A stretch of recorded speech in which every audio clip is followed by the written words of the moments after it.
ang pagpuputol ng korona sa mahal na Birhen Maria kasama si Father Ronelo Resco, kasama ang Reyna Elena, Queen Helena and Constantine the Great, Camila Therese Pador as Queen Helena, Miller Pador as Constantine the Great.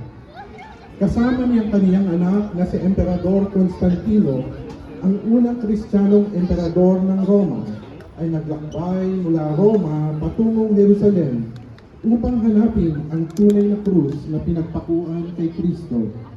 Ayon sa pasyong ito, ay natagpuan nila ang nakabaon sa ilalim ng isang ginawang mundo at pinatayuan ng templo para itago at hindi na lumaganap ang mga pananampalataya kay Kristo. Kasama nito ang mga pako, koronang tinig at rotulo. Siya ay may tangan na maliit na krusipiho bilang pagkilala sa pagkahanap niya sa tunay na krus.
Ang pag-aalay ng bulaklak. Ave Maria, kinakatawan ng 8 anghel, bawat isa sa kanila ay may hawak na letra na bubuo sa salitang Ave Maria.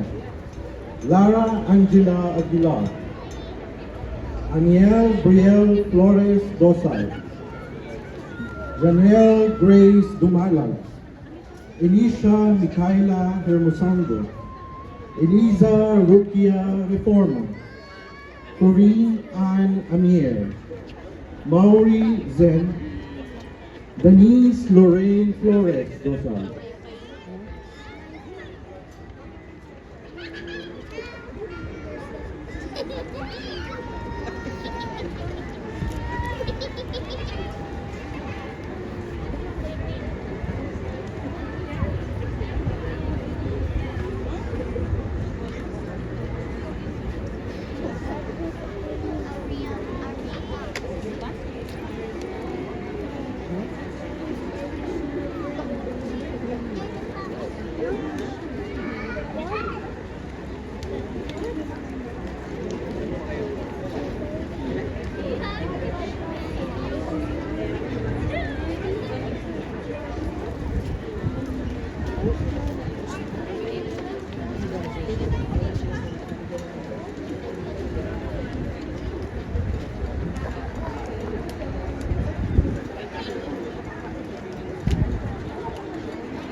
Ang mga anghel.